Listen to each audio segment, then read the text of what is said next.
जैन साहब, मैं ये समझना चाह रहा हूं, मेरी समझ ये कहती किसी थाने में चाय बिस्कुट कोको कोला फेंटा वगैरह का कोई वो नहीं होता, मिठाई वगैरह का फंड। लेकिन जब भी कोई कलाकार किस्म का आदमी आता है, वो नेता हो पत्रकार हो, तो फिर मंगाना तो पड़ता ही है ये सब। अगर आपके थाने में अच्छी इमरती मिलती है तो आपका दायित्व है इमरती मंगाइए, कचौड़ी मंगाइए, खुरचन मंगाइए, ये तो सब करना ही पड़ता है, सबको करना पड़ता है। ठीक, उसका पैसा कहां से आता है? एक, बाकी बड़े अधिकारियों की और नेताओं की सेवा टहल में जो पैसा खर्च होता है थाने से, वो कहां से आता है?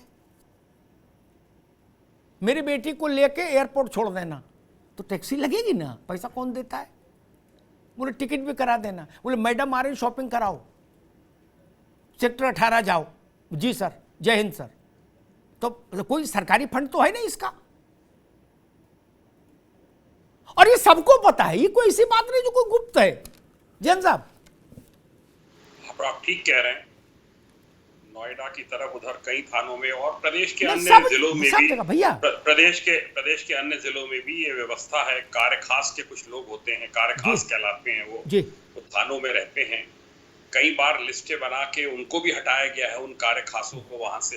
अरे रामलाल को हटा देंगे तो श्यामलाल को बनाएंगे क्या? वो ठीक कह रहे हैं आप। नहीं, मैडम को शॉपिंग कौन कराएगा? ओपी सिंह कराएंगे क्या अमिताभ अग्निहोत्री कराएंगे? भाई शॉपिंग वाला तो रखना पड़ेगा, उसका नाम कोई रख दो, काले लाल रख दो, गोरे लाल रख दो, कोई तो रखना पड़ेगा ना भैया। जैन साहब, नहीं जी बिल्कुल ठीक कह रहे हैं। ये व्यवस्थाएं इनमें आमूलचूल परिवर्तन की आवश्यकता है अगर हमको भ्रष्टाचार को खत्म करना है। और मुझे तो कल्याण सिंह जी की एक मीटिंग उन्होंने ली थी जब वो पहली बार मुख्यमंत्री बने थे। मैं उस समय एसएसपी फैजाबाद था, मैं भी उस मीटिंग में आया था। उन्होंने एक बात बहुत अच्छी कही जो मेरे दिमाग में आज भी बैठी हुई है कि अगर कोई व्यक्ति थाने के सामने से और सरकारी अस्पताल के सामने से निकलते समय माथा झुका के निकले, मतलब श्रद्धा में, तो समझ लीजिए कि राम राज्य आ गया।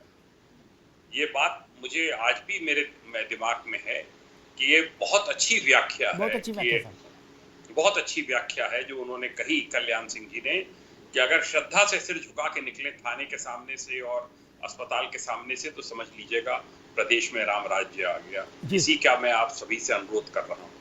तो ये बात बहुत अच्छी कही थी, और इसके लिए सबको, मैं तो इसको बार बार पुलिस कर्मियों को जगह मीटिंग में बात बिल्कुल ठीक है, लेकिन सैद्धांतिक बात है।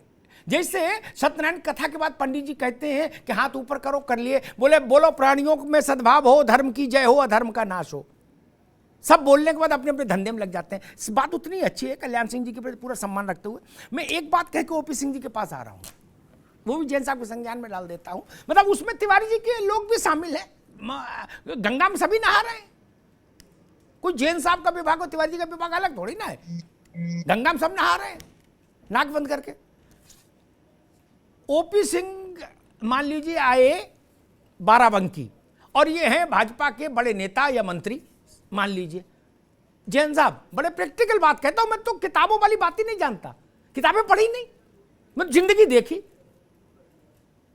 तो जिले भर के, अगर बहुत बड़े नेता नहीं तो भी जिले भर के, तो सारे थानेदार, एससीओ, जितना एडिशनल जितने हैं चिंटू पिंटू, सब बढ़िया कपड़ा वर्दी डबल कलफ लगा के और गुलदस्ता लेके आएंगे मिल नमस्ते करने।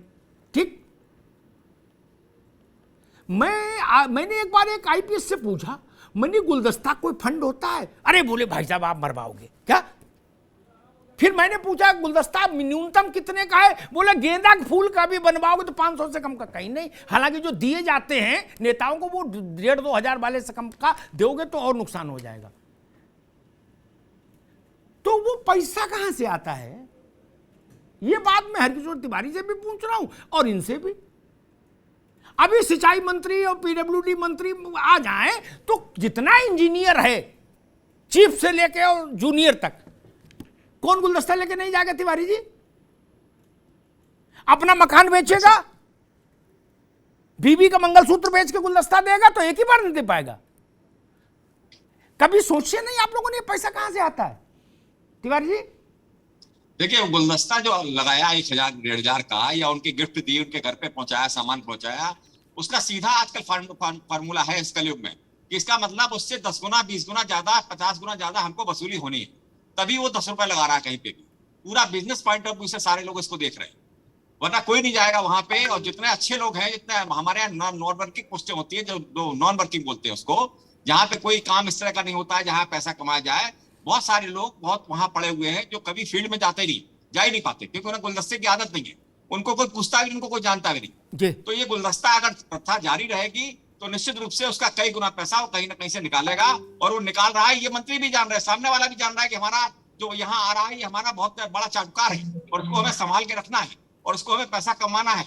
इसको किसी स्वरूप में वो किचन गार्डन तक पहुंच जाएगा, उनके किचन तक पहुंच जाएगा, महिलाओं तक पहुंच जाएगा। नहीं, वो तो उनमें ये पहुंचना ही हैबिट पड़ता होती है, है, पहुंचना ही पड़ता है, तब बैतरनी पार होती है। जाने गाय की की कला पूंछ होती है पकड़नी पड़ती तब बैतरनी पार होती है। ओपी सिंह कला जी, होती है उनमें, ओपी सिंह जी, मैक्सिमम लोगों में। आप तो कुछ गिने चुने लोगों में से हो, पर राजनीति में जो पत्रकार रहे क्या, तो ये बताइए कि भाई नाश्ते की भी 20 प्लेटें अगर लगी क्या, तो किसी ने तो जेब से पैसा दिया, और जिसने दिया वो दधीच तो है नहीं कि नेताजी के लिए अस्थि दान करने आया है। कोई क्यों लगाएगा आपके लिए भुने हुए काजू, क्यों लाएगा? और ये तो एक सामान्य प्रक्रिया है जो हम सब जानते हैं कि भाई गाड़ी भेज देना, ये तो बहुत नॉर्मल कर्टसी है। गाड़ी भी आजकल 2,000 रुपया 3,000 रुपया से क्या कम की है, ऑल्टो तो भेजोगे नहीं। ओपी सिंह जी, अमिताभ जी बहुत सही बात आपने कही और इसकी विश्लेषण भी कर रहे हैं जी। मैं 2-3 बातें कह करके अपनी बात समाप्त कर जी। नंबर 1, ये सबको पता है, सच्चाई है कि देश की आजादी के बाद भ्रष्टाचार हमारे सिस्टम में प्रवेश कर गया, और उस सिस्टम में जब प्रवेश कर गया तो लगभग सभी उसके भागीदार बन गए जी, लगभग सभी भागीदार बने। और जो आप ये पूछ रहे हैं कि गुलदस्ता का पैसा कहाँ आएगा, उसका कैसा आएगा, तो हर विभाग का अपना अपना बड़ा रोचक तिलस्म और पंचतंत्र से कम महत्वपूर्ण और रोचक कहानी नहीं है जी। मुझे एक बात याद है, देश की आजादी के बाद 26 जनवरी को गणतंत्र दिवस मनाया जाता है। किसी ने क्या कहा मैं भूल गया, कौन सी महत्वपूर्ण बात हुई आज मैं वो भी भूल गया, लेकिन 10 साल पहले एक चैनल ने एक सवाल किया था, वो मेरे जहन में आज भी है जी। वो सवाल ये था कि 26 जनवरी के परेड में जो पूरे देश से नौजवान युवा और युवतियां गई थी दिल्ली, जब खत्म हो गया तो घूम रहे थे इंडिया गेट पर, चैनल वाले ने पूछा कि हमारी देश की आजादी के बाद इतने साल हो गए, आप क्या चाहते हो कि देश में ये हो जाए। मैंने देखा कि 10 जो लड़के थे वो स्टूडेंट टाइप थे, नौजवान लड़के और लड़की, उसमें से 9 ने अपनी इच्छा प्रकट की कि इस देश से भ्रष्टाचार समाप्त हो। ये सेंटेंस मैं आज तक अपने जीवन में नहीं भूला। क्या देश की सबसे बड़ी जरूरत यही है जी, भ्रष्टाचार को खत्म किया, ये मैंने आज तक नहीं बोला। नंबर 3, 37 साल मैंने पत्रकारिता किया, 1980 से 2016 तक। अमिताभ जी व्यक्तिगत रूप से इन 37 वर्षों में बमुश्किल 8-10 व्यक्तिगत रूप से IAS और IPS का नाम बता सकता हूँ नीचे की चोट। ये फला फला फला सन में थे जो डेड ऑनेस्ट थे, और डेड ऑनेस्ट अपने पैसे के नहीं थे, अपने वर्किंग के भी डेड ऑनेस्ट थे। क्योंकि मैं ये मानता हूं कि अगर आप केवल पैसे के डेड ऑनेस्ट हो और आपकी जो कार्यक्रम है, जो क्रियान्वयन है, कार्यप्रणाली है, वो बेईमान है, तो आप पैसा लेने वाले से भी बड़े बेईमान। ईमानदार की परिभाषा तब आती है जब आप आर्थिक रूप से ईमानदार हो और कार्यप्रणाली से भी ईमानदार हो।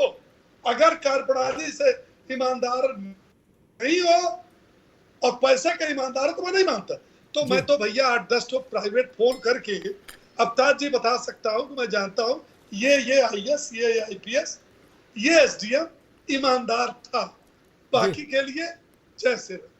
दूसरी बात, मैं उदाहरण के साथ बता सकता हूँ कि कोई भी आईपीएस आईएएस की मैं बात करता हूँ जिसको आप सबसे शक्तिशाली बताते हैं, अगर वो भी जैन साहब को हो सकता बुरा लगे, लेकिन कर्मचारी से लेकर के अधिकारी तक जो सिस्टम में नहीं आएगा वह अपने उस कुर्सी पर रहने नहीं पाएगा। वो एक नाम बताऊंगा, एक कमिश्नर बनारस के आए जो बहुत ईमानदार थे, वो डामंगला में थे और 15 दिन डामंगले में तो वो अपने घर में प्रवेश नहीं कर पाए। तब तक वो गाजीपुर चले गए और विकास कार्य का एक उन्होंने पकड़ लिया चोरी।